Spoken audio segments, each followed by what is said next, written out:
Guys, serem banget. Gadis ini melihat secara langsung makhluk pencabut nyawa ayahnya. Jadi ceritanya, ayah si gadis ini masuk rumah sakit kan. Kebetulan rumah sakitnya itu emang angker banget weh. Udah berdiri sebelum masa kemerdekaan. Dia, adiknya, dan ibunya bergantian jagain ayahnya. Dan dia kebagian jaga dari malam ke pagi. Ibunya pulang, dia gantian jaga. Dia kan jaga sendirian weh. Pas malam-malam dia lagi ngejaga, tiba-tiba pas dia lagi jaga, lampu kamar mandi ruangan ayahnya hidup mati sendiri gitu kan weh. Di situ dia udah ketakutan banget sampai akhirnya tiba-tiba lampu itu mati dan keluar sesosok makhluk yang besar banget gitu weh, dan mukanya itu serem banget. Terus makhluk itu mendatangi ayahnya dan menatapi wajah ayahnya. Leher makhluk itu memanjang dan seketika memandang dia. Dia langsung ketakutan kan.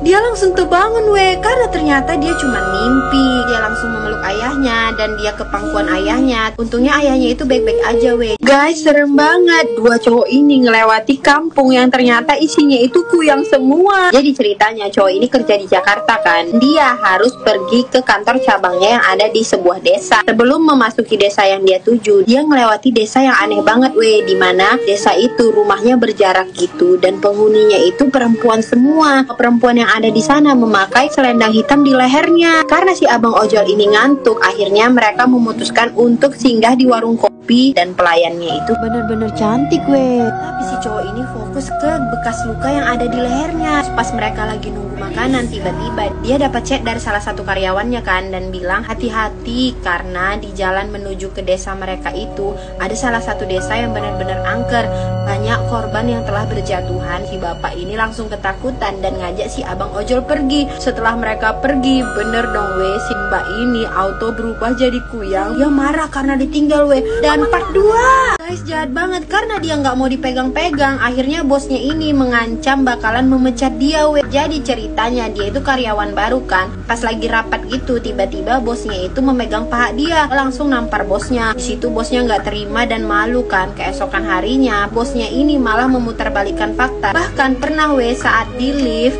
dia sengaja ngacak-ngacak bajunya. Setelah keluar dari lift, dia bilang cewek ini berusaha menggoda dia karena suaminya di rumah itu cacat. Sampai pada akhirnya cewek ini mau lagi mengadakan rapat, tiba-tiba dia sengaja merusak celana si cewek ini supaya cewek ini nggak bisa rapat gitu kan. Untungnya cewek ini pintar weh, dia pakai jas ini buat dijadikan rok baru. Dan akhirnya si klien itu malah senang sama presentasi dia karena prestasinya itu pemilik perusahaannya yang asli menjadikan dia bos. Lalu dia mengumpulkan bukti yang menyatakan kalau bapak ini udah melecehkan dia. Akhirnya laki-laki ini dipecat dan sekarang dia jadi bos menggantikan posisi bapak ini. Pengen cari mangsa, si kuyang ini malah ketemu emak-emak. Jadi ceritanya si kuyang ini malam ini mau mencari mangsa kan. Di lain sisi ada anak laki-laki yang mau jemput tantenya yang sedang hamil besar. Pas perjalanan mau menuju ke rumah, mereka itu ngelewatin kuburan yang di situ ada pocong dan kuntilanak. Gak berapa lama tiba-tiba si kuyang muncul. Si kuyang ini nanya informasi ke mereka berdua kan, di mana ada rumah yang berisi ibu hamil. Terus si kuntilanak bilang,